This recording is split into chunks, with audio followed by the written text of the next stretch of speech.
Live from the Finlay Hyundai Studios, it's a Wednesday edition of The Drive. Tarak and Paul Ratliff with you, guiding you through the show as Double D getting a little sun and sand out there in Mexico. But we got a good show on tap, a lot of stuff to talk about. But let's open it up.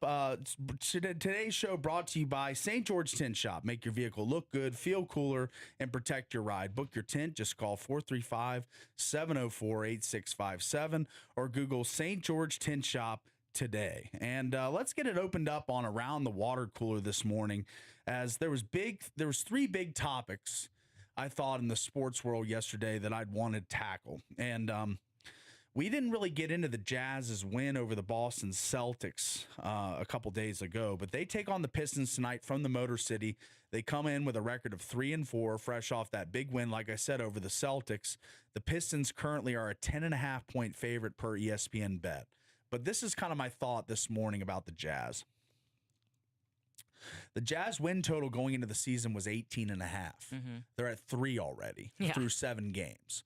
So maybe they're trending towards the over. And Keontae George had a 31-point outburst against the Celtics. Lauri Markkanen had a 51-point game. And Ace Bailey really hasn't even exploded or scratched the surface of what he can do for this team yet.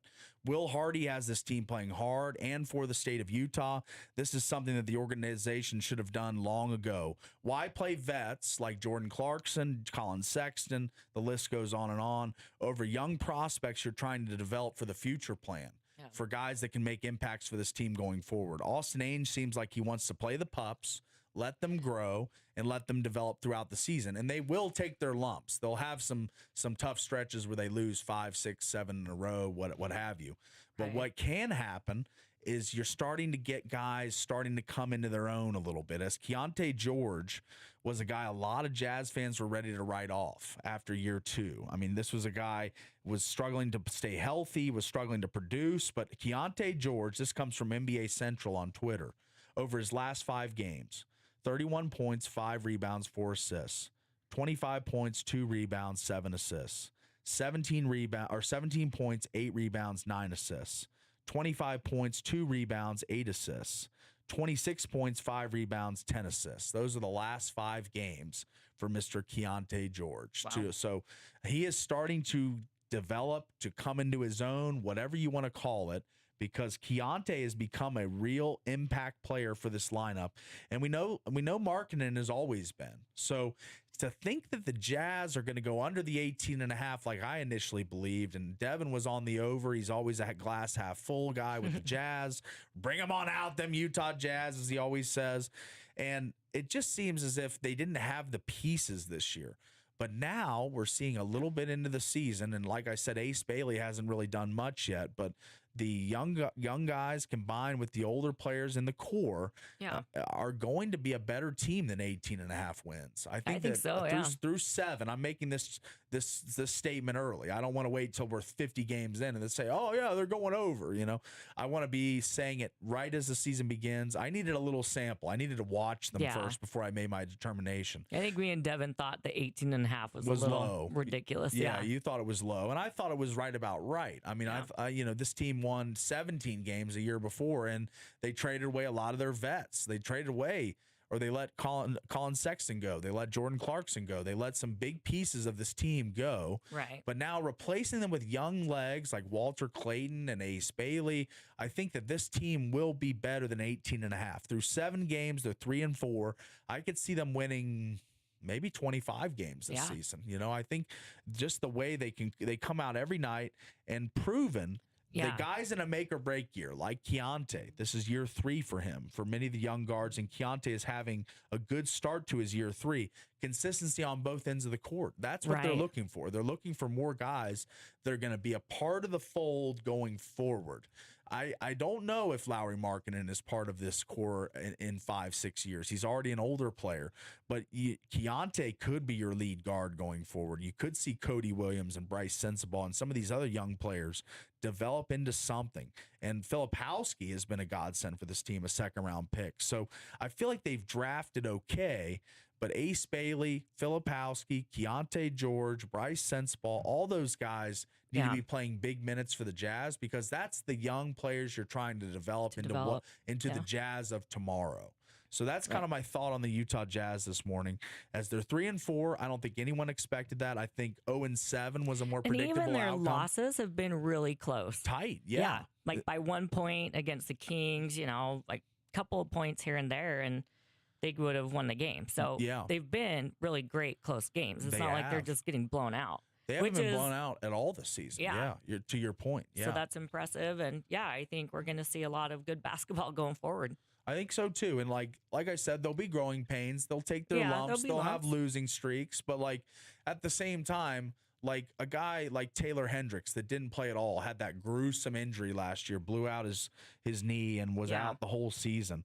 Having him back, Cody Williams in year 2, Keontae George in year 3, Bryce Sensabaugh in year 3. Like it just seems like there's enough young talent to surpass that 18.5 win total that could be just criminally low for this team. I mean, we're saying this game 7, so they could come unglued and lose 5 straight right after I say this. But I don't think so. I don't think so either. But really, the only loss this season where they were just completely out of it was the Charlotte Hornets game on the road. They lost 126-103. Yeah. But other than that, they've been a really competitive team, even in losses, like you say, never getting blown out, never really getting the screws put to them. So I think tonight's game against the Pistons, they're 5-2. They're a 10.5-point favorite on the spread, according to ESPN Bet. Like I was saying, the Jazz to win the game almost 4-1, plus 380. Wow. So if you believe in the Jazz, you could be a very profitable night if they do win. But yeah, the Pistons, it's going to be a tough game. They got Cade Cunningham. They've got some pieces there that make it tough. But I think the Jazz are going to cover that 10.5. But we'll get into that a little later in our picks. And I wanted to update our picks as in this around the water cooler segment, as before we get into the next topic on the cooler, wanted to update our picks as Tara mistakenly took the Lightning, coming off that feel-good win for her daughter, who's a Lightning fan, against the Mammoth on Sunday. Yeah. She picked them to beat the Avs, and what happened, Tara? They lost. What was the score? Victor Olofsson really took it to us. So it was 3-2. It wasn't a blowout, but And then what happened in my pick? Why don't you inform the listeners? They won 2-1. Who won? The Mammoth. All right. And that's... I'm good. I want to segue into that. So let's go into the Mammoth now. As last night, the Mammoth, like Tara said, defeated the Buffalo Sabres on the road behind OT heroics from the captain, Clayton Keller. And what a play this was.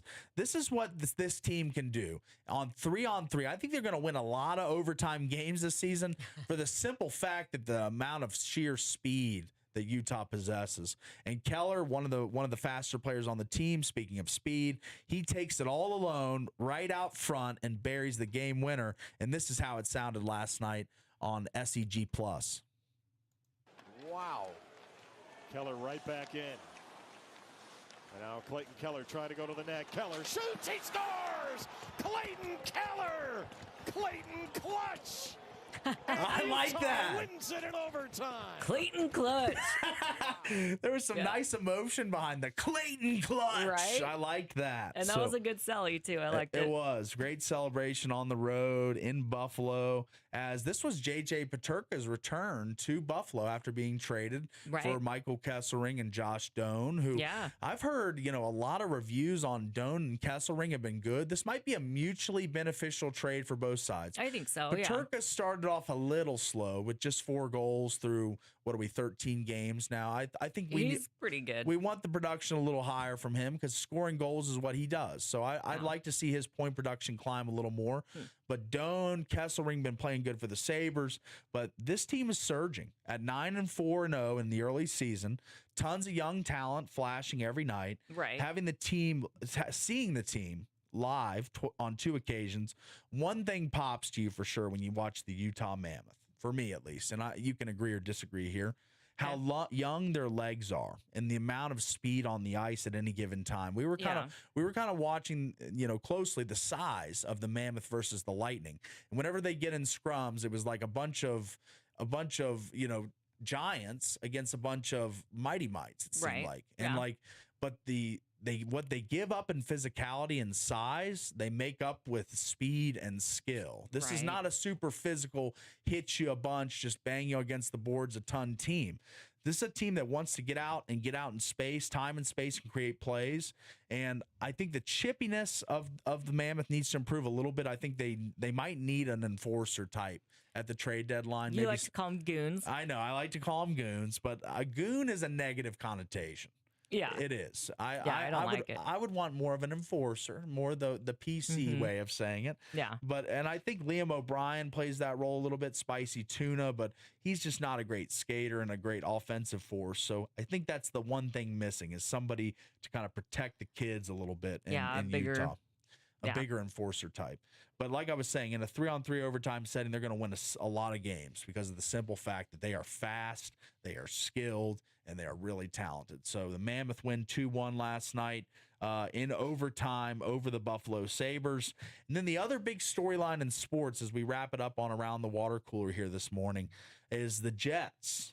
They have moved on from 2 All-Pro players for massive draft capital at the NFL's trade deadline, gaining 2 first-round picks and Adonai Mitchell in a trade with the Indianapolis Colts for superstar corner Sauce Gardner. And then moving on from Big DT, Quinnen Williams, they sent him to the Cowboys, who continue to rebuild their defense after trading Micah Parsons. So 2 All-Pros off the defense, and I thought this was pretty funny here from a young Jets fan that had just found out about the trades. I'll let him take over. And it's okay, okay? The Jets traded Sauce today. To where? To where? No, it's okay. It's okay. I'll get you a different one. He went to Indianapolis, and they also traded. They also traded Quinnen Williams. I play Saturday deal. He did, but so did Sauce. No, I don't like the Jets. No, Quincy's still there. No, No, it's fine. Quinnen Williams on the Cowboys. Sauce went to the Colts. It's okay. I want the Colts now. Guess what? We got 3 first-round picks for it. So we have 3. I like the Colts now. I know, right? That's great. So yeah, the little guy in that film, on that clip, I mean, kind of brings the color to the story. I mean, the Jets have sold off all their good players on defense, and Sauce Gardner, Quinnen Williams.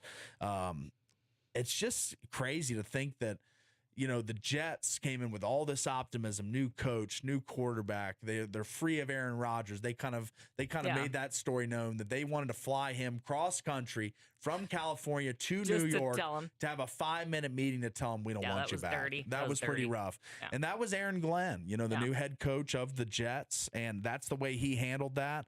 But I got to say that was a terrible move because Justin Fields is who you had in the cupboard, and he has proven to be not a very good quarterback this season.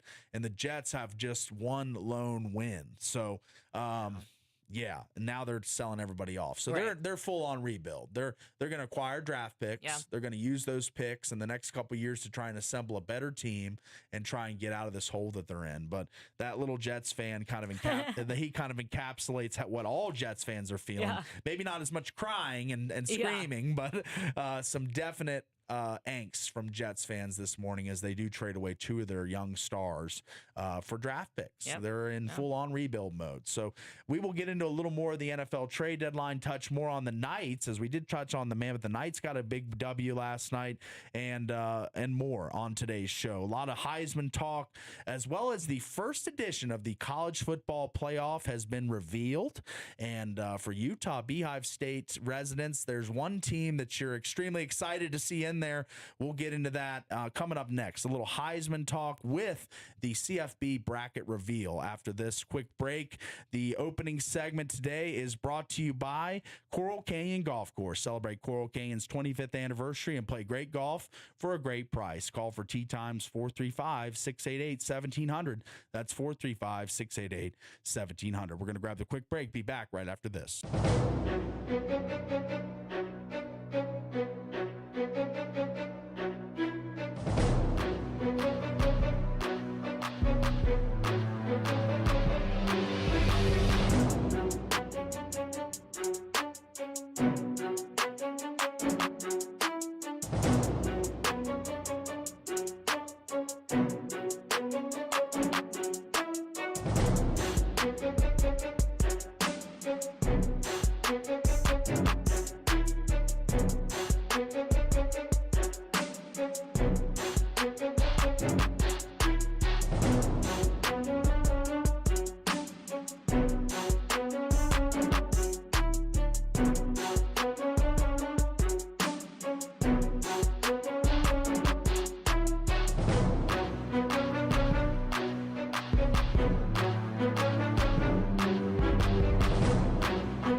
Back live here from the Finlay Hyundai Studios. And if you haven't made your Zag Picks of the Week, make sure to get them in, as we got a lot of good games this week for the Zag Picks of the Week. We got the 2 in-town high school football games, Hurricane against Provo and Crimson against Stansbury, and then the college slate is where it really spikes this week, as Texas A&M Mizzou, that's a big game in the SEC, as Texas A&M undefeated right now, 8-0, and that is in Columbia, Missouri. That'll be a big one. Texas Tech and BYU in Lubbock. That is probably the biggest game of local interest, of course. That's the one I'm most interested in. It's going to be a very good gauge. Big game. And then Utah Tech at Abilene Christian, SUU at Eastern Kentucky. So you get the 2 FCS local teams in the mix as well. And then the 4 NFL games, Rams at Niners, Chargers, Steelers, Bucks, Pats, and Eagles at Packers. So those are your slate of Zag Picks of the Week this week. If you place in the top 3, you get a combination of Zag and Kabuto gift cards. Who wouldn't want that? You get a little tech help, get a little food help right away from being the winner of the Zag Picks of the Week, or not even the winner, first, second, or third, get a combination of gift cards from those 2 places, as well as being entered into the playoff pickoff, which at the end of the year will be for the grand prize, which, drum roll, we don't know yet. The grand prize still being assembled, I believe. So it'll be grand, though. I can guarantee that. So be sure to get your Zag Picks of the Week in. All right. Speaking of picks and football, it is time to get into some college football talk, as we have really been circling the wagons with the Heisman all season long, and it's been a fun thing to track, as I have my initial Prince of College Football, and this was back in August. So the real odds via DraftKings back in August, Arch Manning plus 650, Garrett Nussmeier plus 950, Cade Klubnik plus 950, Jeremiah Smith plus 1,100, and Lenora Sellers plus 1,600. That was your top 5 preseason before games had been played. So a lot has changed from now and then. A lot has changed on the Heisman front, as it's been quite the captivating season, but now none of those names are still there, except, well, he's number 6, so he's not in the top 5. Jeremiah Smith is the 6th highest odds.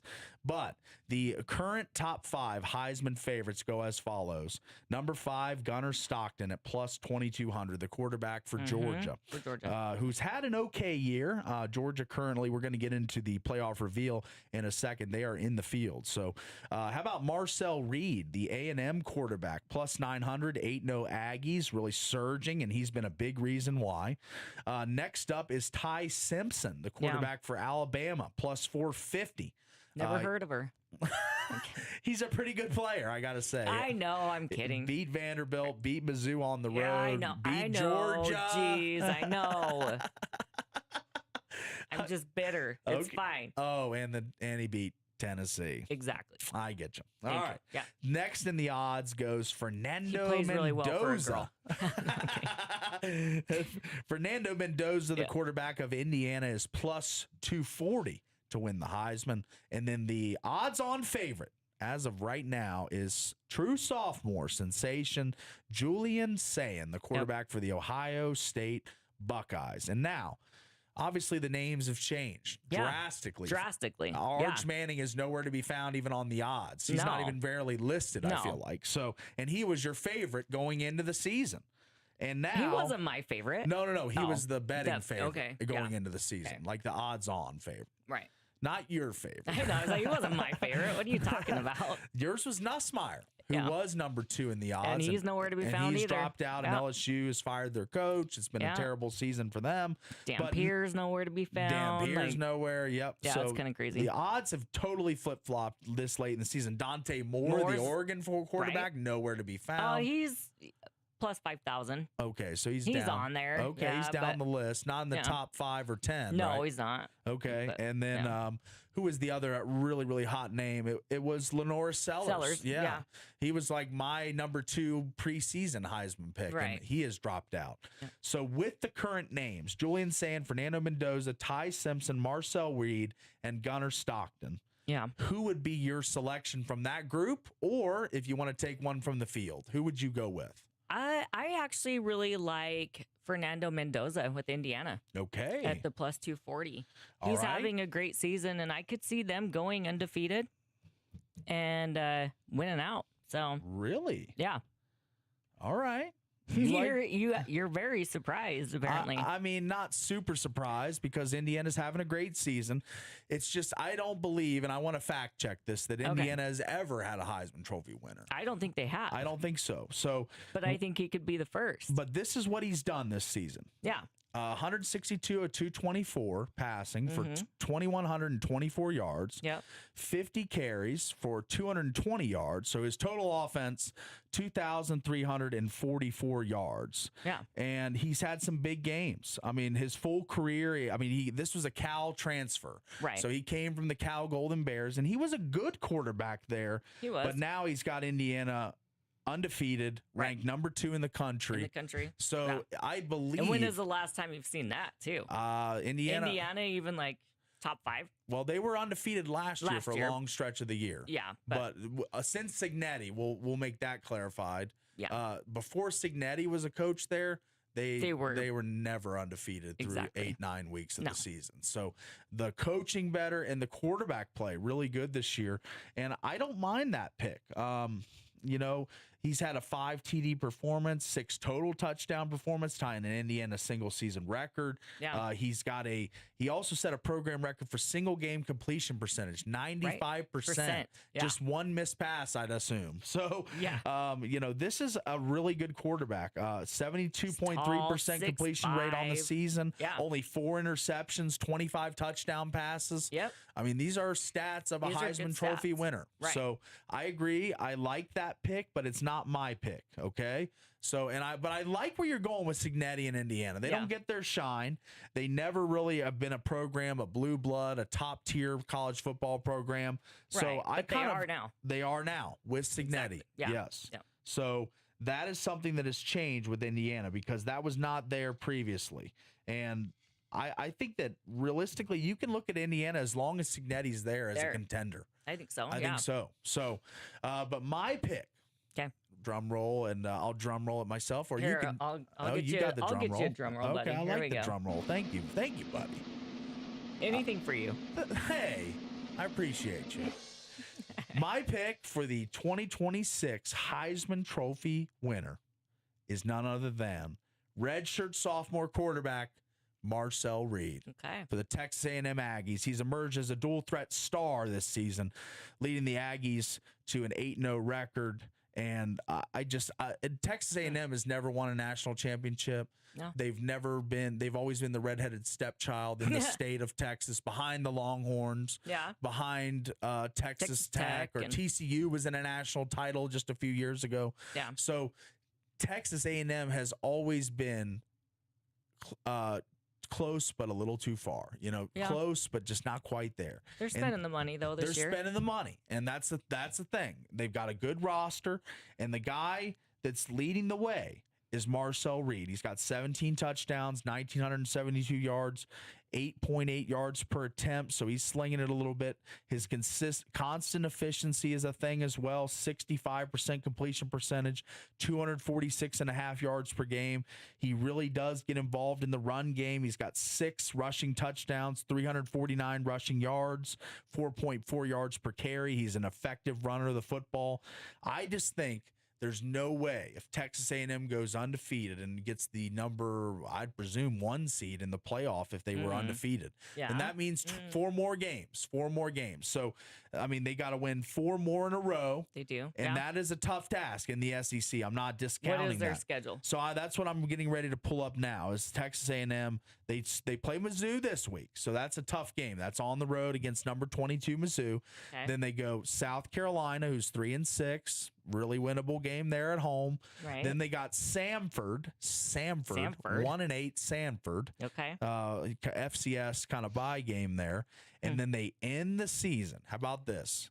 7-2, ranked number 11 right now. Texas Longhorns for state of Texas supremacy. Right. For playoff supremacy. I mean, that could be a massive game. It's going to be But of these 4 remaining games, Mizzou, they're a 6.5-point favorite. They're going to be a favorite against South Carolina. They're going to be a favorite against Samford, and it's going to be a coin flip against Texas on the road. So I think the undefeated season is very possible. I know I'm connecting dots. Yeah, I understand. But it starts this week with Mizzou. Bold strategy, Cotton. We'll see if it pays off. Well, let's talk about Indiana, though. They're already 9-0, 3 games left. Penn State. Win. Wisconsin. Win. Purdue. Win. Undefeated season. Undefeated. Yeah. Unless something just really wild happens. I don't know. But but they'll be decided favorites in every one of those games. Yeah. So they'll be big favorites in every single one of those games. So I think the undefeated season for Indiana a lot more possible than it is for Texas A&M. That's why I think if Texas A&M does it, you cannot have an undefeated.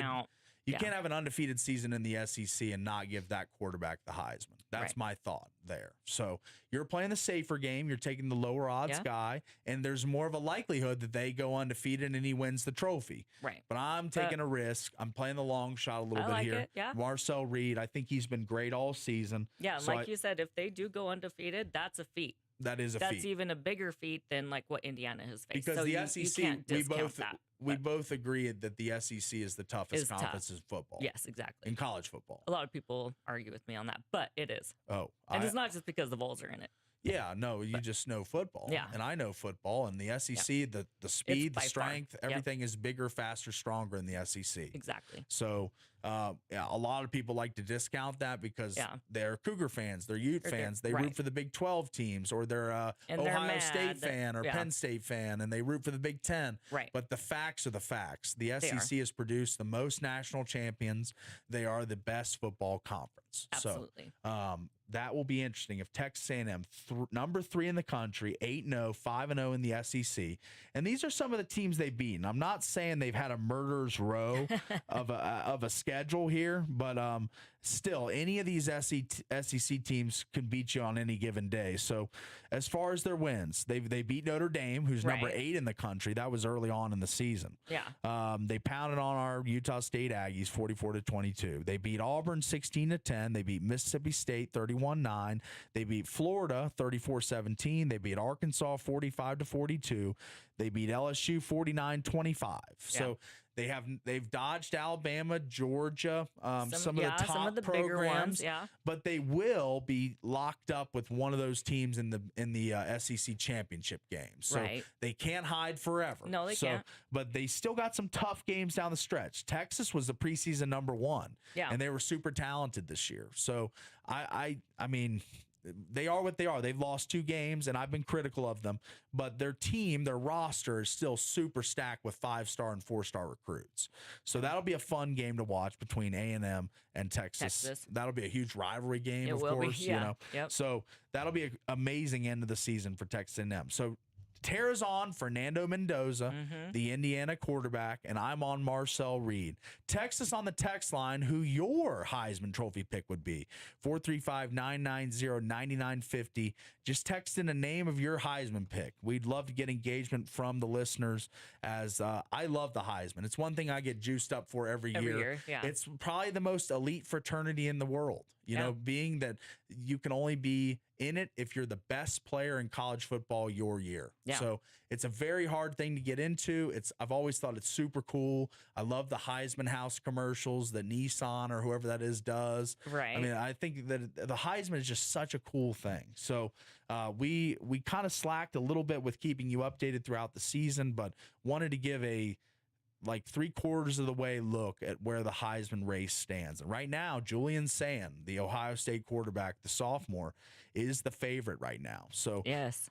And I'm looking at this, like Notre Dame actually has a couple in their running. So Jeremiah Love plus 4,000, CJ Carr plus 6,000. Like that's pretty impressive for Notre Dame. So Notre Dame had that loss. Right. To who they lose to Miami week 1. They lost to Miami week 1. I remember that game. Yeah. As you know, it was the Catholics convicts reboot. Right. And all I know. that I love that. in I Miami. love that. Yeah. And they lost that game. But ever since Notre Dame really kind of got Marcus Freeman's an incredible coach because you lose game one, and there's a lot of people saying, "All right, well, season's probably done." You know, Yeah, in the past, because it would have been. football, yes, exactly. But nowadays, in the 12-team playoff, just because you have a 27-24 loss to Miami, right, and then you follow it up the week after or Yeah. 2 weeks after because they had a bye in week 2. That's super weird. But they follow that up with a 41-40 loss to Texas A&M at home. So they started the season 0-2. You're thinking Notre Dame's dead in the water. Right. But as we get into now, the ESPN has released the college football bracket. Yeah. This is our first look at the bracket, as the 4 top seeds are as follows. The number 1 seed in the entire playoff is the reigning national champions, the Ohio State Buckeyes. They are the number 1 seed. Number 2 seed is Fernando Mendoza, Yes, and Tara's Indiana. guy, Yep. 9-0. Indiana, and Kurt Yep. Signetti, the number 2 seed. Number 3 seed, Texas a new A&M. name in the playoff, have not made it to the playoff before. Texas A&M and Marcel Reed and Mike Elko doing an incredible job coaching down there. And then the number 4 seed, the Alabama Crimson Tide, back in the playoff once again. Oh, yeah. Again. Per the first bracket projection in week 11, keep in mind, this can change drastically, but this is where it gets good. The 7-10 matchup. Yeah.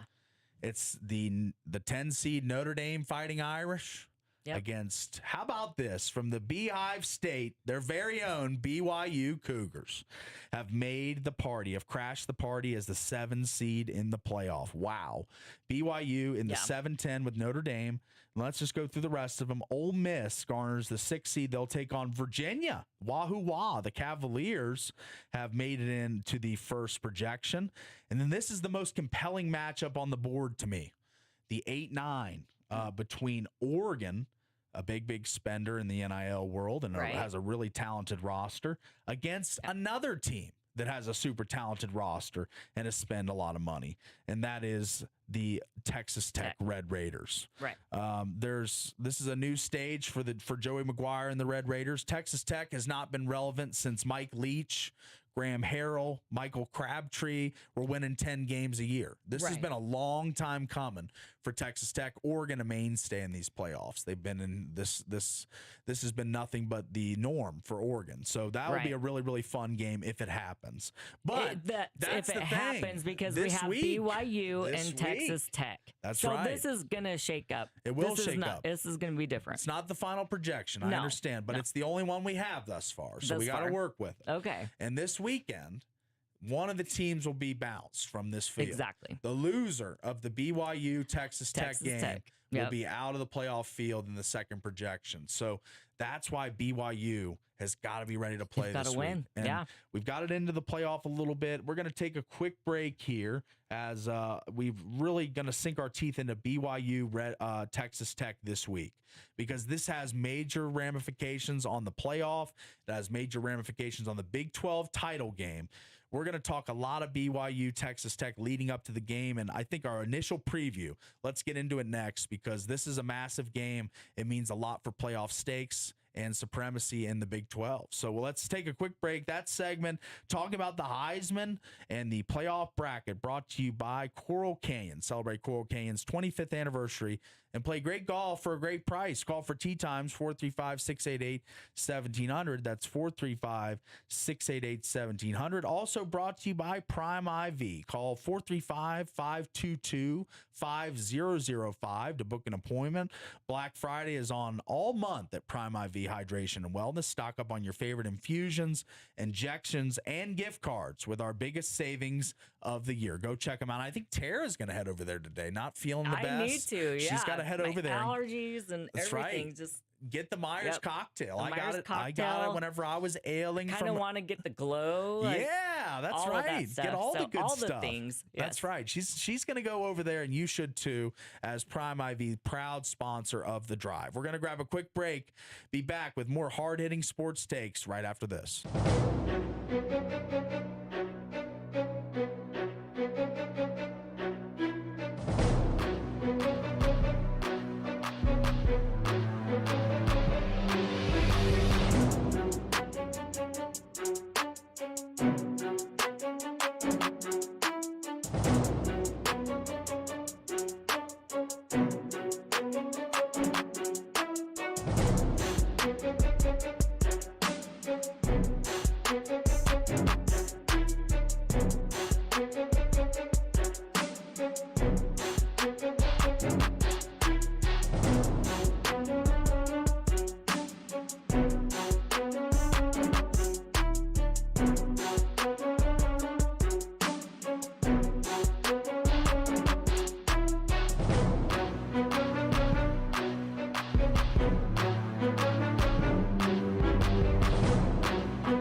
the way.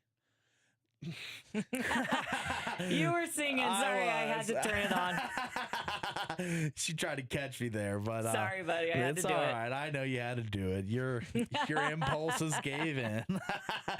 But we are back here live from the Finlay Hyundai Studios, having a great time on a Wednesday. And today's show is brought to you by Wilkinson's House of Lighting and Decor, recognized for the 5th year in a row as the best lighting store in Southern Utah. Proud sponsor of Region 9 Athletics. Check out their new lamp room dedicated to lamps from simple to exquisite. Shop where the locals shop. Wilkinson's. Light it up with Wilkinson's House of Lighting and Decor. Proud sponsor of the scoreboard every Friday night. Wilkinson's House of Lighting scoreboard, and do a lot for high school athletics. So thanks so much to Wilkinson's for their continued support. All right, let's get into it here, as it's been a fun show, a lively show, and but I think we get into some serious talk here, as BYU probably has their biggest game of the season in recent memory. Maybe even, well, last year the Kansas game was big because they were undefeated and they were playing a bad team at home, and you figured, okay, BYU's got a shot to run the table. Then they lose 2 in a row and go to the Alamo Bowl. So we don't want that to happen this season. They're up to number 7. They're 8-0. They've got all the confidence in the world, but the books don't. Right now, they don't. Texas Tech favored by 10.5 points. BYU plus 270 on the money line, almost 3-1 to win this game. 10 a.m. kickoff on ABC from Lubbock, as this is the big one. This is the one that BYU and Texas Tech have had circled all season long. Texas Tech has lost when Baron Morton was out. Will Hammond got hurt as well in their loss to Arizona State. But otherwise, they are 5-1. And they crushed Utah when at Rice-Eccles Stadium. That was a game where Will Hammond played again when Baron Morton got hurt. But now, by the spread, you can kind of assume that Morton will be playing. With this spread, they're kind of indicating that Morton will be back for his first game from injury. Yeah. So, and Morton's stats go like this: 1,750 yards. He's 125 out of 184 for 15 touchdowns and 4 interceptions. So he is an accurate passer. Yeah. They have a lot of good skill players on the Red Raiders as well. Most notably, Caleb Douglas, the 6'4", 210-pound wide receiver, poses a matchup nightmare for most people. And then how about this? On the defensive side of the ball, leading the nation in sacks is David Bailey, 11.5 with 2 forced fumbles.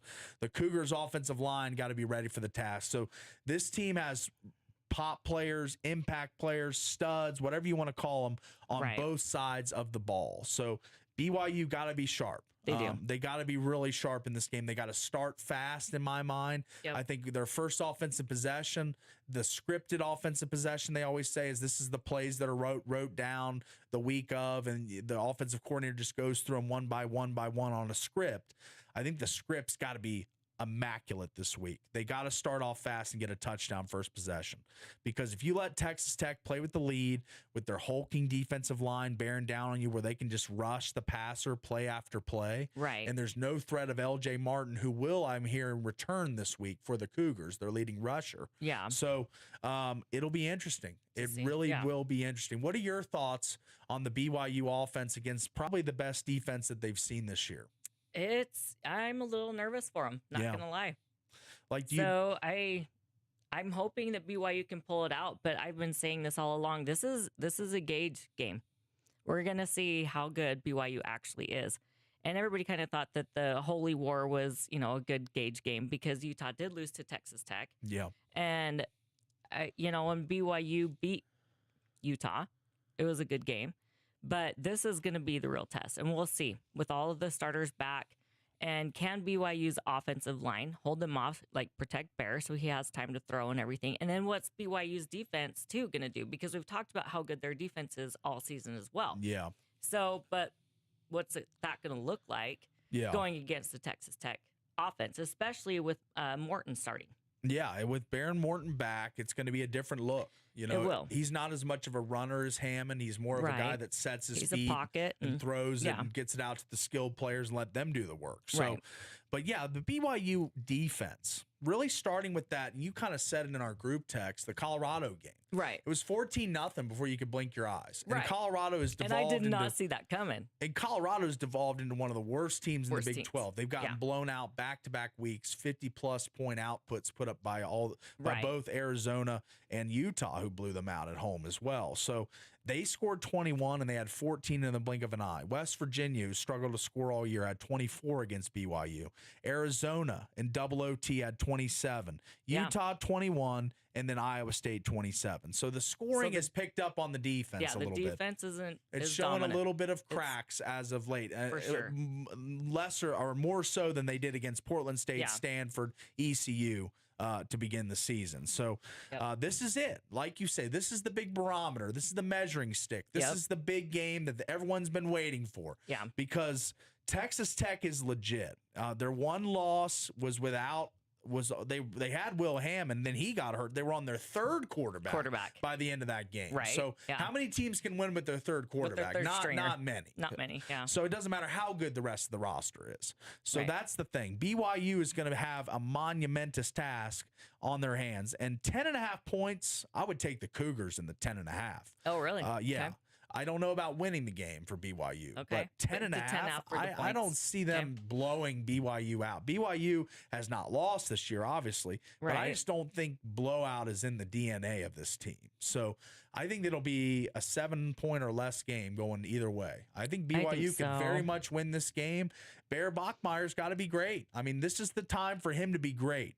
He showed last week against 2 weeks ago against Iowa State, 307, 2 touchdowns, no interceptions, then 49 and another touchdown on the ground against a good defense in Iowa State. Yeah. Is it as good of a defense as Texas Tech? No.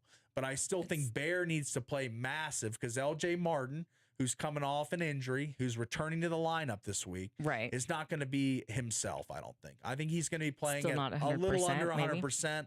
I think he's just rushing back to try and be back for this massive game that really swings their season. Right. So Bears got to be special.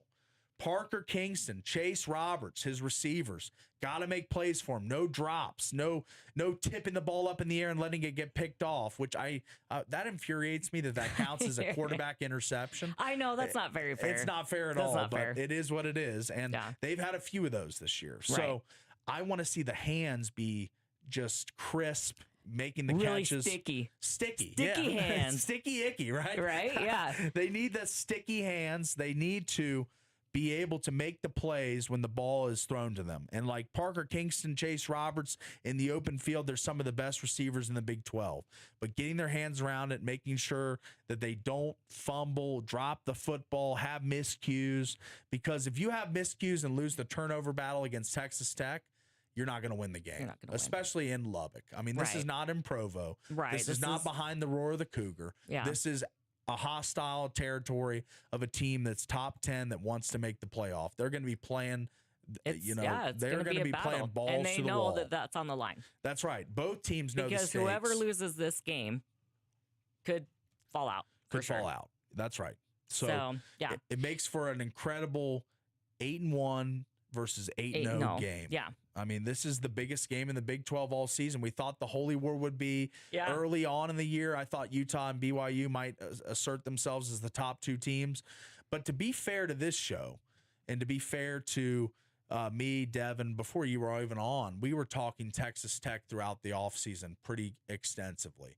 We saw how much money they were spending. We heard about Cody Campbell, the guy that's really the front man for all this oil money and the NIL money that's surged into Lubbock. Right. And they've got new facilities, a new field, a great 5-star players across the board. Like, this is a different Texas Tech than we've ever seen before. And people said, oh, they won with Mike Leach. And I've said that earlier in the show. But now that I've thought about it, this is the new age of college football at Texas Tech. This is not Mike Leach finding 3- and 4-star recruits to try and fill holes and make a team based on his offense being a hack and being hard to stop. This is a physical, like, action, take deep shots offense with a really intense sideline to sideline pursuit defense. Yeah. I mean, it is a very athletic team. So I think BYU is going to be up against it this week. This is the true test, like you've said, the measuring stick, the barometer. This is the one that they've had circled all year. As the schedule materialized and all these Big 12 favorites, Kansas State, Iowa State, have dropped out of the race. Preseason, those teams were thought of to be the contenders. But it's Texas Tech and BYU that have surged to the top, making this Saturday's game a 10 a.m. start on ABC, which for all of us with YouTube TV, we're locked out. I know. ABC is a part of ESPN. So I hope for all of you out there that have YouTube TV, you're making alternate arrangements to view this game, as I will if the contract is still not completed. But that game will be massive, 10 a.m. start. Yes. And the total, 52.5. So they're expecting kind of a medium amount of scoring, not a ton, not a lot, not much at all. So it should be a really fun game for the viewer as well. Yeah. And to be fair, every time we've doubted BYU, even like against Utah and stuff, they've shown up. Sataki knows how to prepare his team and to keep them ready to go. I mean, they're not 8-0 for no reason. Yeah. So, yeah, there's been some close games and stuff, but I think they will be prepared. And it's going to be a good game. But I'm not going to count them out. Will they have the collapse of last year? They were 9-0 last year. They might, then lost 2 in a row, and kind of the season came unglued. They end up in the Alamo Bowl. They were thinking playoffs. Right.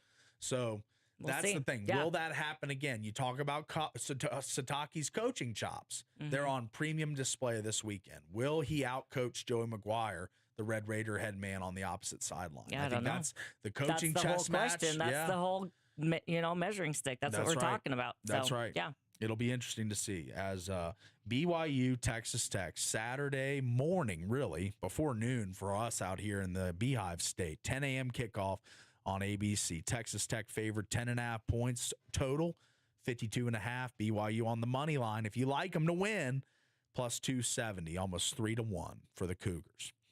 All right, that'll wrap up our BYU Texas Tech preview on a Wednesday, as we will preview it more and more throughout the week. But that segment brought to you by Color Country Custom Coatings. JC is offering a limited time deal, $400 off a permanent ceramic coating. But hurry, this offer won't last. Call today, 678-283-8124. We'll be back right after this with the second hour of The Drive.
We're back live. Great song choice here by the producer, Tara Atkin. As a beautiful song. I know it wouldn't Beautiful song. It wouldn't get airplay with the double in studio. I know, so right? it's glad you bring it out this week. I gotta get it in while he's gone. Gotta get it in while he's gone, and you gotta get it in every day 11 to 3 if you're a high school or college student. Go check out Kabuto Sushi and Ramen Bar for daily student specials. How about that? Great sushi. Marvell Allen told us his go-tos, the ribeye with the shrimp fried rice. He loves that, and they got great food over there at Kabuto. So go give them a try. We're still holding out hope for our Kabuto lunch that we were promised what seems like months ago. Yeah, it was months ago. So, yeah. It was indeed. But another topic at hand is the high school football playoffs. As the 4A playoffs wage on, Pineview Snow Canyon eliminated last week, as now we just have 2 of our Region 9 teams remaining. And the first game we'll get to is the one we're going to be at. How about this? Number 5 Provo travels to number 4 Hurricane. 7-4 Provo Bulldogs and the 7-3 Hurricane Tigers. That's a 6 p.m. kickoff Friday night in the 4A state quarterfinals. Both teams will be fighting to end lengthy playoff droughts, getting this far, semifinal droughts, I should say. Hurricane has not reached the semifinal round since 2014. Yeah, it's been a while. It's been a long time for the Tigers. This is a big one for the Tiger Den. It is. The Tigers Den will be rocking. It better be. It better be packed. And Provo's semifinal absence stretches back to 1999. So both these teams really starving for this win. That was the year I graduated. Wow. And I was 7 years old at the time. Okay. So wow. Crazy that it's been that long for Provo. But they do enter the game on a 6-game winning streak. They dismantled Salem Hills 45-6 in the second round. Provo's offense erupted for 21 points in the second quarter alone. So this team, it's defensively, they're led by Brexton Hunter. He's a guy that continues to make plays for him all year long. And I remember this guy from baseball season. He must play for the baseball team as well. Garrig Orchard has the name like Lou Gehrig is his first name. Garrig Orchard. He threw for 3 touchdowns in their win last week. He's the quarterback. So he will be a player, a constant influence on this game. I think he does a little running as well. He's kind of a dual threat guy that can do a little bit of everything. But Hurricane, on them, of course, they won 43-7 over Highland. The Rams, a team that we watched up in Highland, kind of take apart Dixie. Yep. But man, Hurricane did the same thing to them, 43-7, winning their 3rd consecutive game. McRoberts, Austin has been a stud all year. He had 2 long touchdowns runs of 50 and 42 in the third quarter alone. Tanner Matua. Man, this guy is just a stud on the defensive line. He's kind of their engine that makes them go.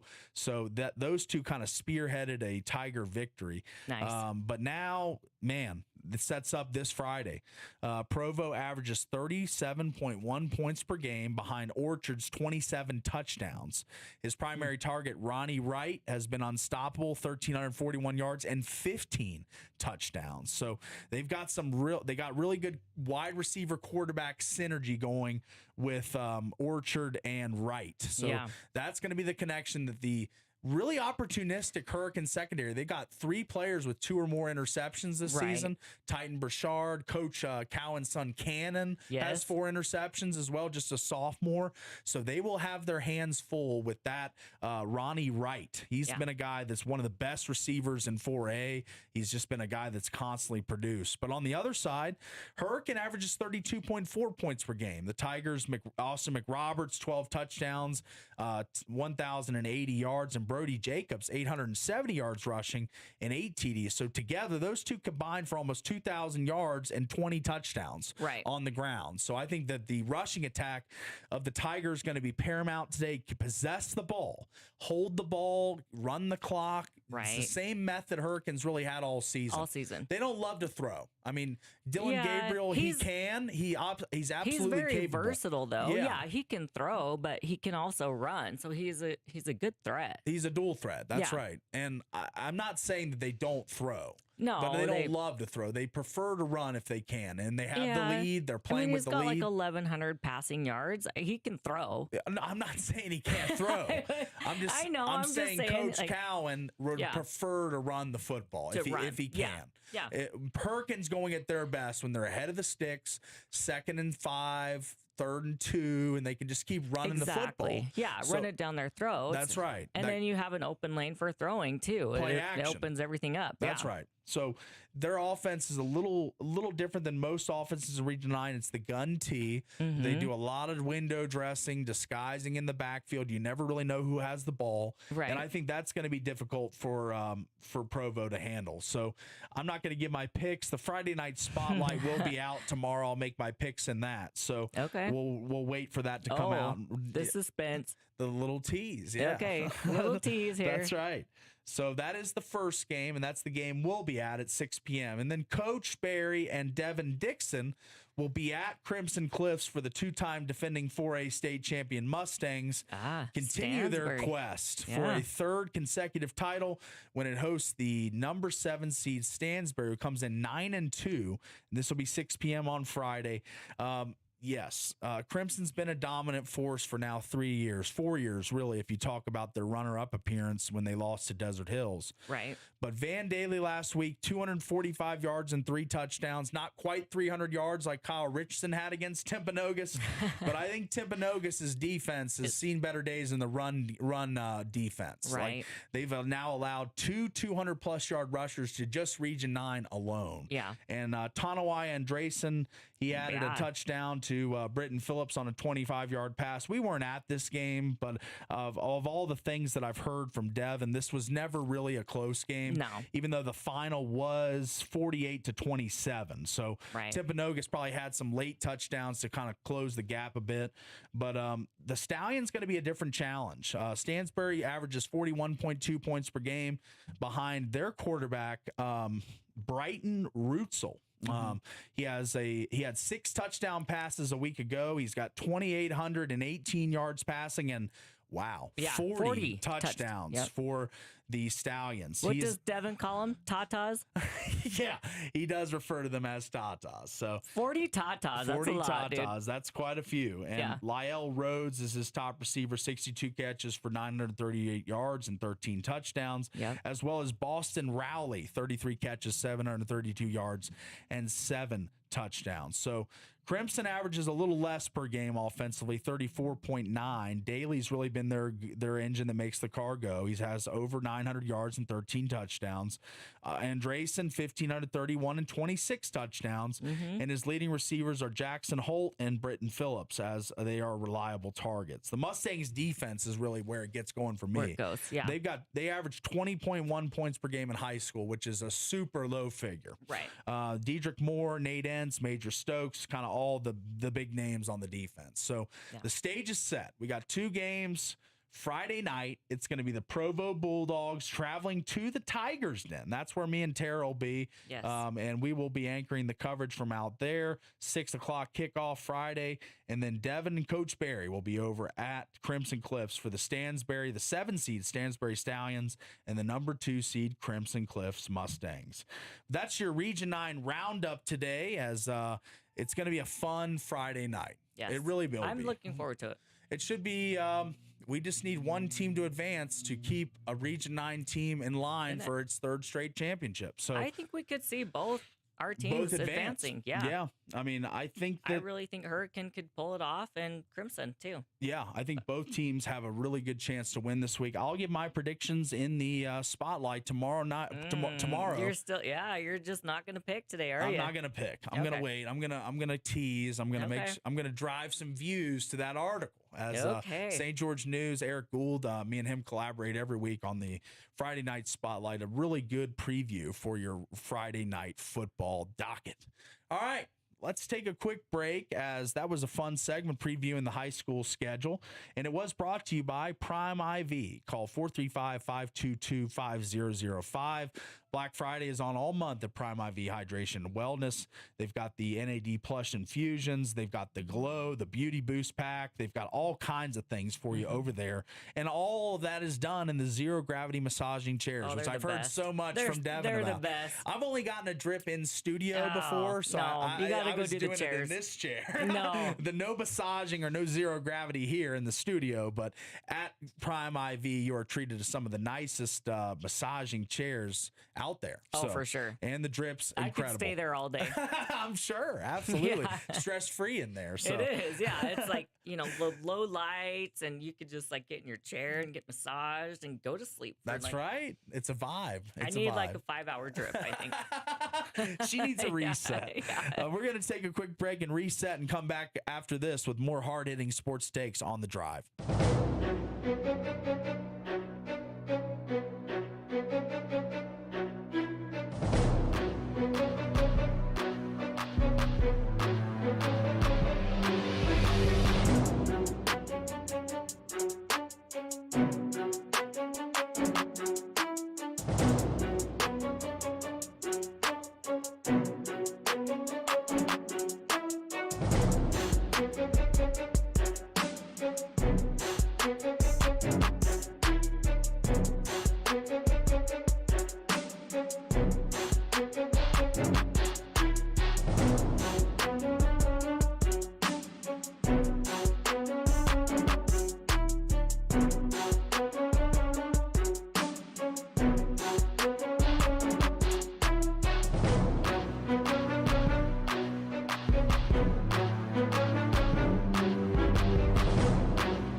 One More Time. I love this song.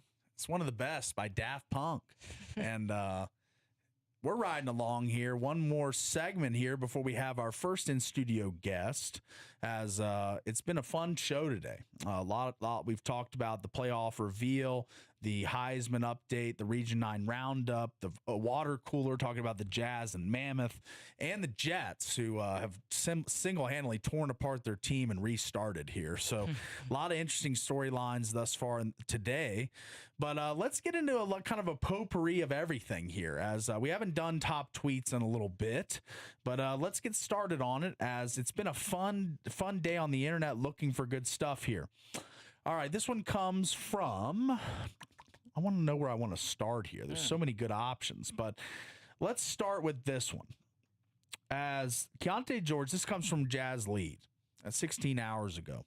Keontae George had his 7th career game with 30 or more points versus the Celtics the other night. Year 3 has proven to be a make-or-break type of year for the young guards, and Keontae is having a good start to this year 3. Consistency on both ends, fire emoji. And I agree with that. Keontae's been a player this season and a guy the Jazz can build the roster around. Before this season, that might not have been a fact. That might have been something people didn't believe, but it looks as if he has rounded into form and become a piece that is going to be part of this team going forward. So really interesting to see that tweet from Jazz Lee. They put out a lot of good stuff on Twitter. Where casual Jazz fans become diehards. That's their tagline. So if you'd like to follow them on Twitter, they're a good read for all Jazz content. All right, this one comes from Pro Football Talk, at Pro Football Talk on Twitter. The Bengals are 1-4 when scoring 38-plus points the last 2 years. Other 31 teams are combined 62, 4, and 2. So the Bengals defense has been miserable, to put it short. You know, Joe Flacco had all the heroics against the Steelers, and that it took every ounce of his ability for them to win that game on Thursday Night Football. Yeah. And Joe Flacco and Aaron Rodgers, it really was the old man bowl. I mean, we didn't talk that up enough, but 2 40-year-old quarterbacks just slinging it around. It was a 33-31 win for the Bengals, but they are 1-4 in the last 2 years when they score 38 points. That is hard to fathom that you could score that much and still lose, but the Bengals have done it a lot. Yeah. So interesting stuff there. All right, this one comes with a little clip, as this one's from Jerem Jordan on Twitter, a big BYU insider. He hosts BYU Sports Nation. He's a BYU men's basketball TV pre- and post-game host, and he does play-by-play for BYU TV as well. So he is real plugged in, and he actually had Bear Bachmeier.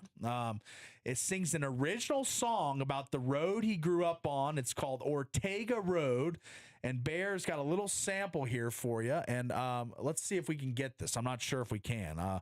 Bear is a guitar player. He's a guy that loves to play the guitar. A lot of teammates have said he's good, but I wonder how good he is. I mean, I listened to this. I thought it was a good song. Can we get it? We can, yeah. All Give right. me 1 second. All right, no worries. So Bachmeier has been a good quarterback, but we didn't know he was a Renaissance man as well. So here is Bear The man of your heart. Here is Bear Bachmeier playing his original song about the road he grew up on. He's calling it Ortega Road. Take a sample here and tell us what you think.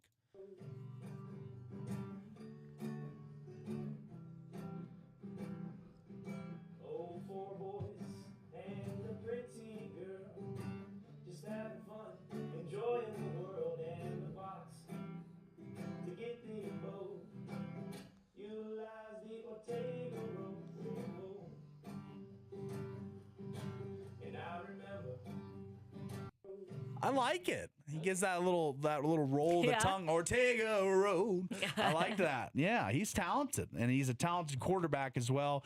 Bear Bachmeier, a Renaissance man in every aspect. So how about this one? This one comes from Utah Mammoth PR, and this is when it was an interesting coach from Coach Andre Torini, as Tara tells me it's pronounced correctly. Yes. As a lot of people botch his name, but Andre I don't want to. Torini. I don't want to botch it. And he had a really good quote on the team's mindset after the big overtime win against the Buffalo Sabres. Here's what Coach had to say after the win last night. He had a lot to say throughout when we were there on Sunday about how the power play was rough. Let's see how he sounded after a big win the other night. And he's a guy that speaks his mind. Like I asked him a very candid question at the presser, and he gave me a really thought-provoking answer. And this was a really interesting quote, I thought, because there is no rule. They use the midnight rule, and I'll let him explain that. Hell of a game from everybody. Our four lines, our 6D, our goalie were really good. I think there's a lot of stuff we were talking about lately. Our gap, our reloading, our poise with the puck, our battle down low, our possession in the zone, making good plays, going in the net. Really proud of the way the boys played. How do you balance the stuff that you want to clean up versus the grittiness and the urgency and the things that you are liking and you're seeing out of this group, especially in a tough, close game like that? Yeah, but you know what? Hockey, you cannot be perfect. And it will be easy to come here and talk about the 5, 6, 10 plays where that could have cost us. It's true, but it will be like that every game. We'll never be perfect. Obviously, like you said, there's a few things we can control a little bit better, but there's so much goodness tonight. I don't want to waste my time on where we did it wrong. The biggest challenge for us is, okay, we're really proud, but doesn't mean anything anymore. We need to use the midnight rule, and we need to turn around and be ready for tomorrow, because how we play today, that won't help us tomorrow at 7 p.m. One of those good things was not allowing a shot on goal for the last 12 minutes of that game from the Sabres. The fact that that's the case, but also late in the game. And that's the quote I was looking for. The biggest challenge for us is we're really proud, but it doesn't mean anything anymore. We need to use the midnight rule, because however we play won't help us tomorrow at 7 p.m. So that's a very profound quote from Coach. But we're going to grab the quick break, be back with a special guest right after this.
riding along on the drive as we are enjoying today's show. It's been a fun show, but we haven't had any guests until now. The executive director of the RHAU Charity Golf Tournament, Mr. Casey Shakespeare, joins us in studio. How you doing, Casey? Doing great. Thanks for having me this morning. Oh, awesome to have you, brother. As the RHAU Golf Tournament this is the 4th annual, correct? As it is a scholarship golf tournament. And let's just educate everybody what the RHAU purpose is for this golf tournament a little bit. So a little background on RAU. We're a professional association that focuses on rural health, and we're kind of unique in professional associations. Most healthcare associations focus on a specific setting of care, or they focus on a specific discipline like medical or PA or nursing. RAU focuses on everybody in rural Utah because it's such a small portion of our state. It's only about 10-15%, depending on if you count St. George's rural still or not. Yeah. That's debatable, I guess. I don't know. No, we're kind of growing out of it. Depends. There's about 35 different definitions of rural, so it really depends on which one you use. Depends on which one you pull from, right? Exactly. And we organize this scholarship golf tournament because all the empirical data shows that the kids who are most likely to come back and practice in rural settings are kids who grew up in those rural settings. Right. And so the scholarship golf tournament's meant to support those kids who have graduated from high schools in Utah that are rurally designated high schools, to help them along in their education, hopefully get them through their medical education so that they can come back and work in those rural communities. Awesome. Right. Yeah. And all the proceeds that are not allotted to the actual functionality of the tournament go to this scholarship, correct? Correct. Every dollar that's not spent on the greens fees and lunch and those kinds of things, it all goes back to the scholarships. Awesome. That's such a great cause. And it is Friday, November 14th. So get your signups in. Where can they register? Is that just on the, do you have a website we could go to? Or? Yeah, just our RAU website. So it's rhau.org. And then across the top, there are drop downs. There's one that says events, and you can find the scholarship golf tournament under that drop down. Excellent. So as far as the rural Utah, I'm from Virginia, so I'm from a long ways away from here. What is considered rural in Utah? Could you give me some towns and some cities that are considered rural? Is that like Beaver or smaller than Beaver? No, or? So everything outside of the Wasatch Front's designated rural in Utah. Oh, okay. Wow. I was not aware of that. Yeah, okay. And Cache County is technically not designated rural, but only because of Logan. But if you tell them they're not rural, they get kind of offended by it. I get you. Okay. So like an area like Enterprise would be considered rural. Okay. Yep. Locally here. Okay. Yeah. So and people get a little confused. We have rural is actually like Cedar City, Richfield, that size is rural. Most of our Utah communities are actually frontier, which is even smaller than rural. And everything but really St. George and Salt Lake City fall kind of in that rural category. Yeah. If you're saying Cedar that's a pretty, in Utah terms, that's a relatively decent sized town, I would figure. But it's still very rural. Still rural. It's more than 80% of the state is designated rural. Wow. Okay. So that is something I did not know. Learning new stuff today with Casey in studio. Casey Shakespeare, the executive director of the 4th annual RAU Scholarship Golf Tournament. And that is registration still open, still looking for teams. Yeah. Individual golfers, 150, a group of 4 golfers, 500. And Tara loved this. You can buy mulligans. That's right. You can. Yeah, those mulligans come Only in 10 per handy. team, but he did say breakfast balls were free. Yeah, breakfast balls are free. I'm being educated on what breakfast balls are. It was a new term. Like not you many don't people. you don't have to buy a mulligan for your breakfast ball. I'm kidding. I don't know. You might have to. Which define breakfast ball, because I'm a golf novice too. Your first tee shot of the day. First tee shot. Okay. So if that one you goes shank awry. it or something, then you usually get a breakfast ball, which is a mulligan. But okay. maybe actually you probably do have to pay for that. Yeah, all the mulligans technically go it straight to should. the scholarship. Right. Okay. Yeah. Awesome. So $10 per mulligan, max, like Tara said, 10 per group. Hopefully you're not using that many.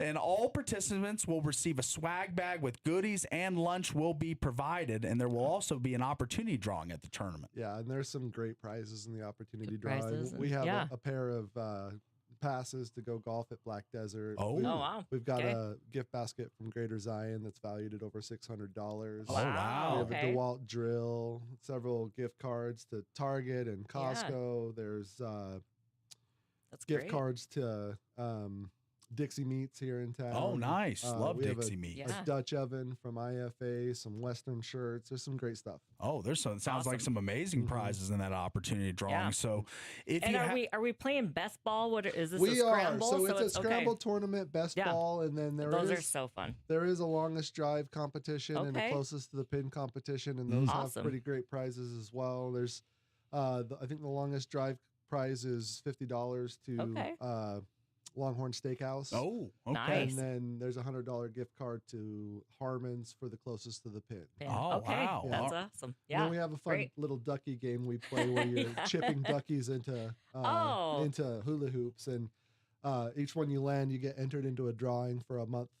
3 months pass to tag and go. Oh, nice. Perfect. Got Yeah. all the games Yeah, out there there. are Closest lots to of the games, pin. lots of prizes. Yeah, it's gonna be fun. Yeah, Long it's a drive. good time. Just hopefully it's good weather. Yep. It has been the last. I mean, this is our 4th tournament. Every other year has been Right. 70 and sunny. So hopefully it's the same this year. And do we have any back-to-back winners? We do. So Brent Rowe and his team from Canyon Media. Well, He thinks, they right? think they're Or- back-to-back winner. We never told Brent, but last year our tournament got a little bit backed up, and one of our Brent's team came in, and they were the #1 team, and we awarded them the trophies, and then a team came in after them that actually had 1 stroke lower on their score. So okay. we ended up awarding trophies to them as well. So Brent thinks he's a back-to-back He's back-to-back, winner, but he's not. But he's not technically back-to-back Yeah, winner. but okay. we won't tell him It's a that. decoy trophy, Yeah. No, right? Brent, we're gonna tell you. Yeah, You're and not back-to-back. You gotta.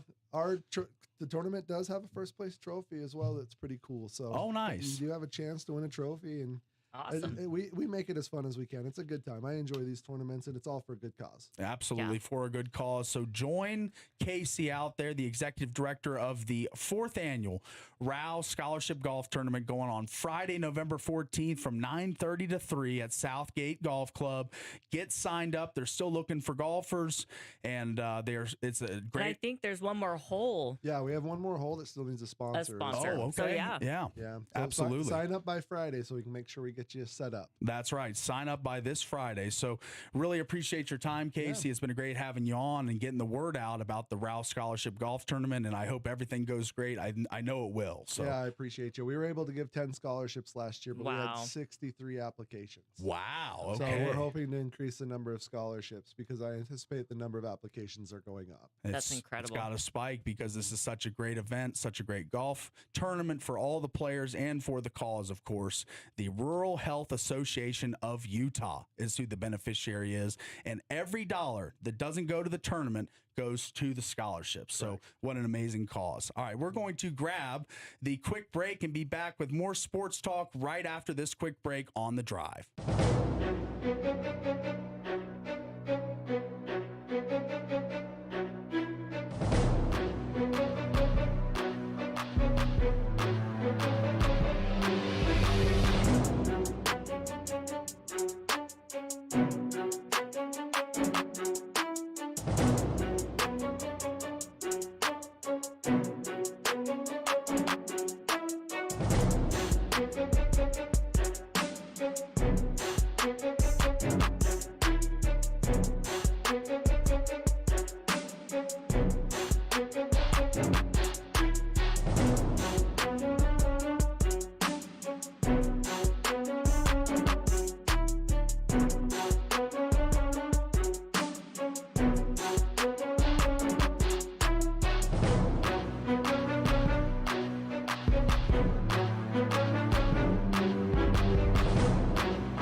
Never sold out on the drive, and today's show brought to you by Color Country Custom Coatings. I'm doing better today with that. JC is offering a limited time. It's a tongue twister.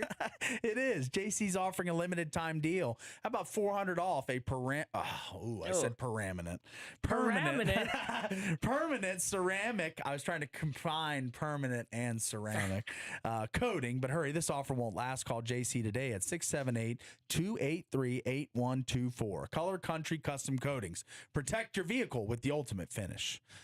And as we've got about 8:42 on a Wednesday, as this day's been flying by, show's been flying, had Casey Shakespeare from the ROW Charity Golf Tournament. And kind of jogged my interest, and you kind of said it to him in the break. How about we play? We should. And why not play? You know?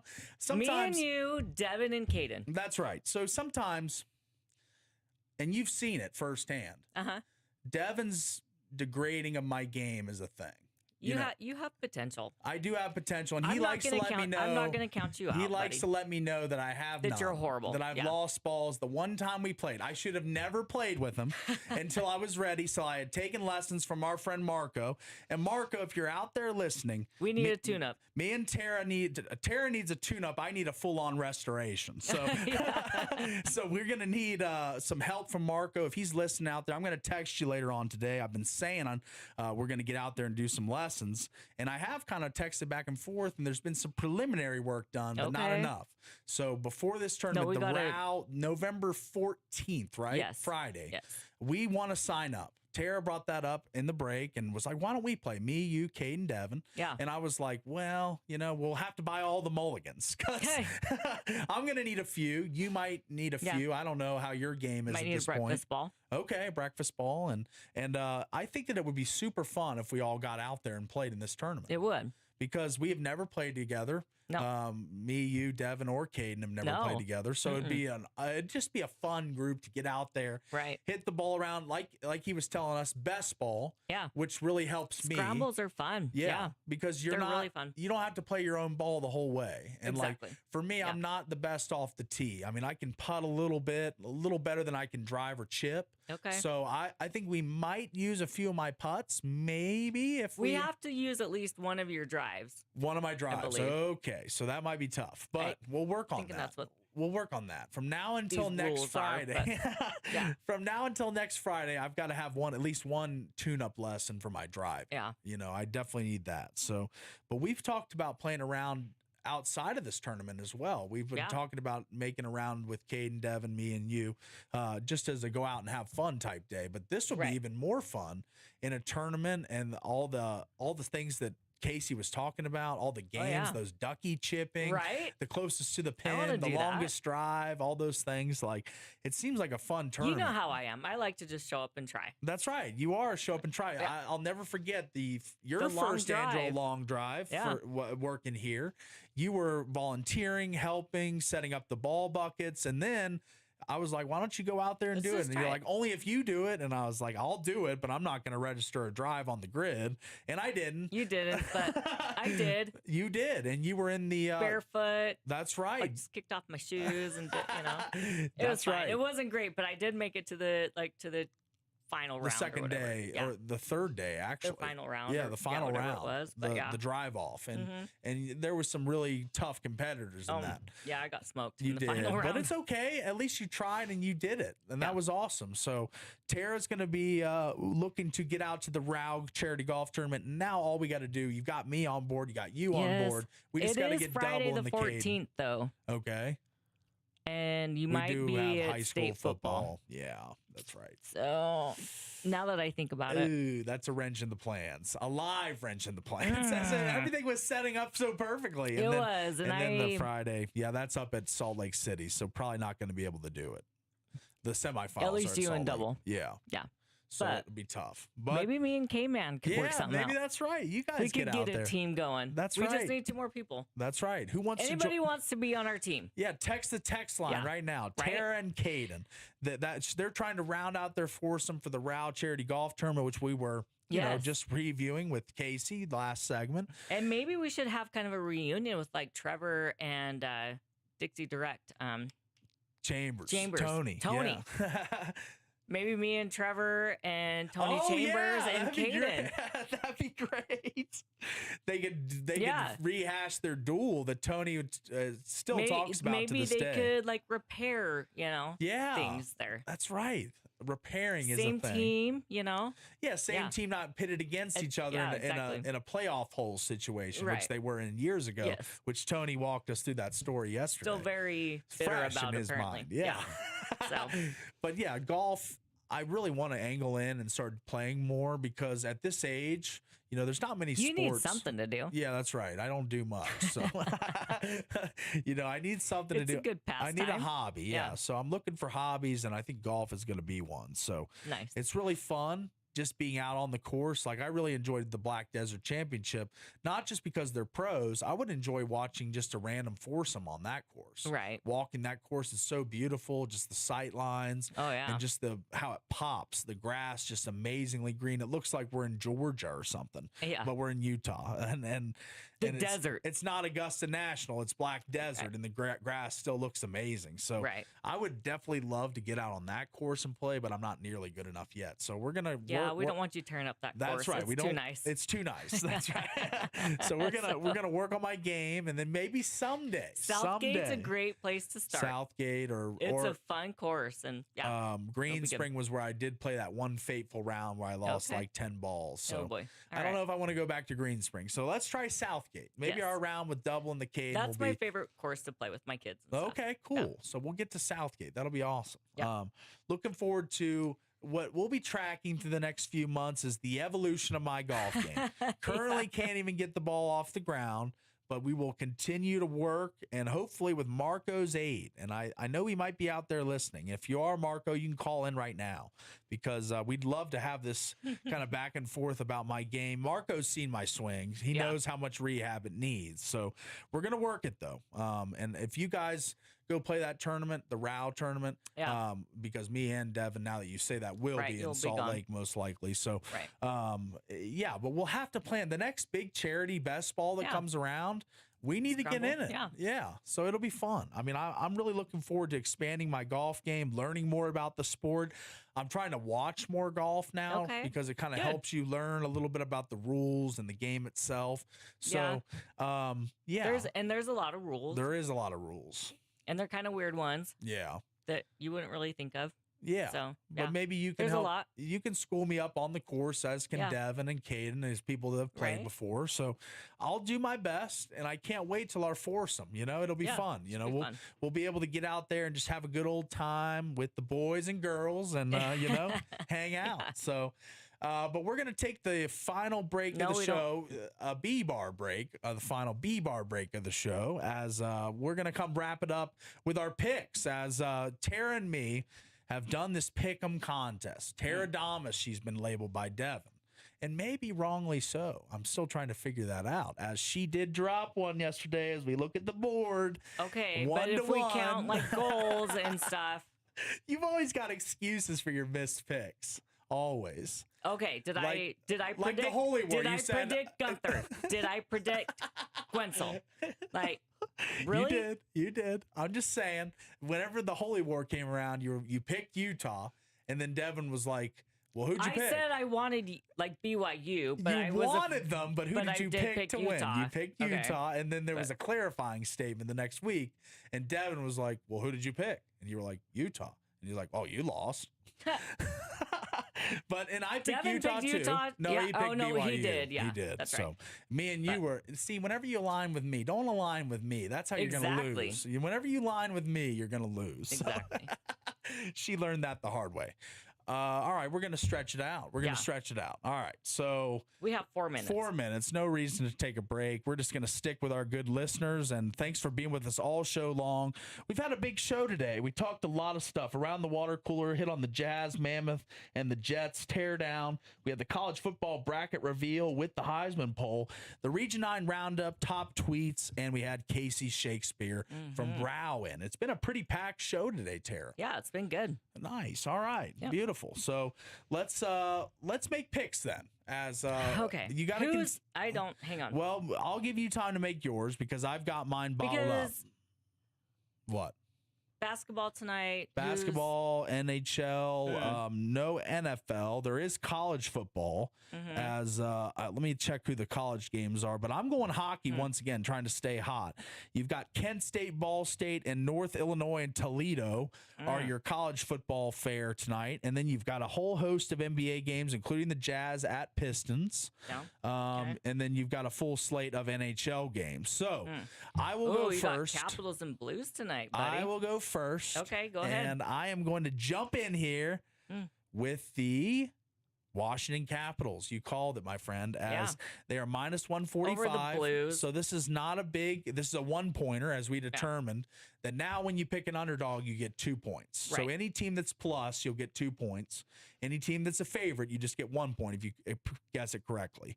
So I'm going to go the Caps. They are the favorite tonight, minus 145 at home. That's a 5:30 puck drop on TNT. I'll be glued in. So what about you, my buddy, as it's your time to redeem yourself after that loss yesterday, after the Lightning was mispredicted by Miss Tara? I've got the Kraken playing tonight. Okay. But you said you're pulling my Kraken card because I have insider information. So no, I won't pull your card. But Go ahead. we do have the Mammoth and the Maple Leafs.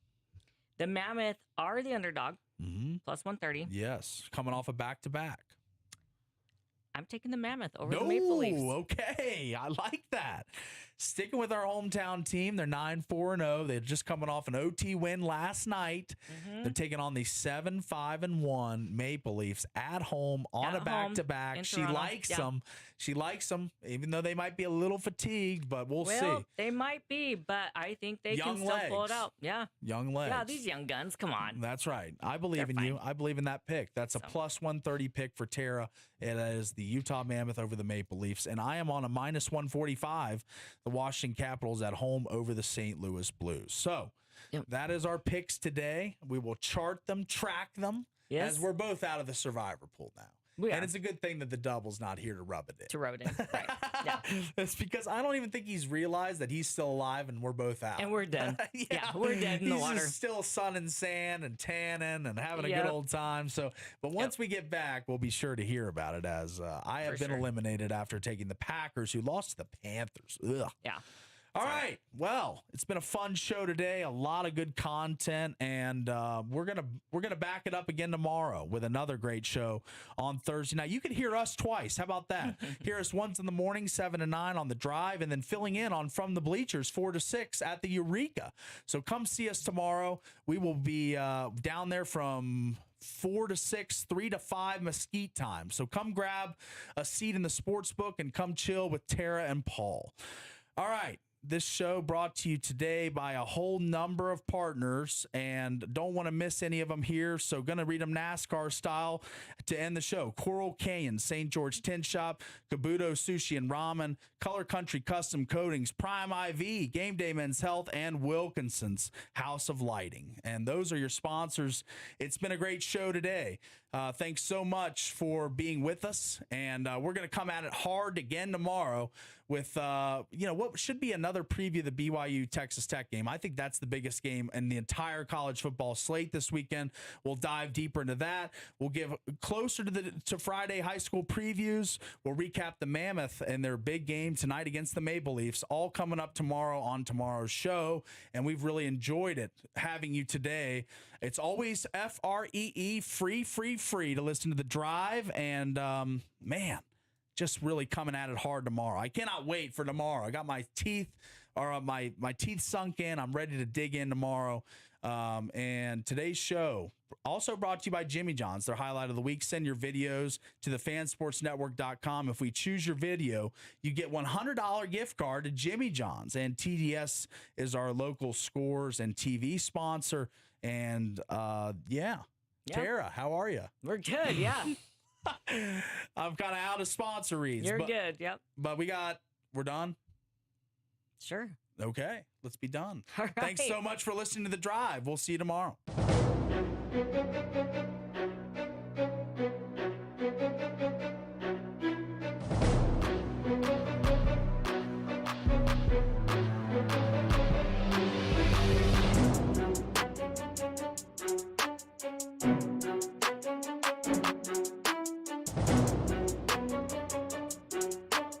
Bye.